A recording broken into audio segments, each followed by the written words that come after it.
Ndahet nga jeta ish futbollisti i Tiranës. Një ngjarje e rëndë ka ndodhur sot në ndeshjen mes Mladost dhe Radničkit në kampionatin serb të futbollit. Mladen Zhizović, trajneri i Radničkit, ka pësuar kolaps në fushën e lojës dhe është ndarë nga jeta.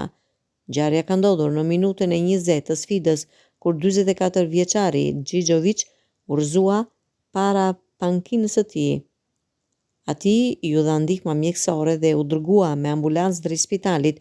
Gjyqtari më pas rifilloi ndeshjen për ta ndalur para fundit të pjesës së parë, kur u mësua lajmi tragjik se ai nuk ja kishte dalë.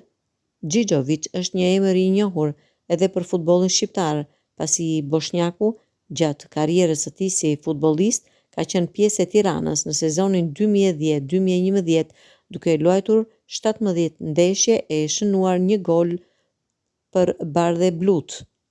Edhe gjatë viteve të tij si trajner, ai ishte përmendur disa herë si një kandidat për të ulur në stolin e Bardhebluve, më saktësisht në verën e vitit 2024, pasi kishte lënë drejtimin e skuadrës së Shkupit.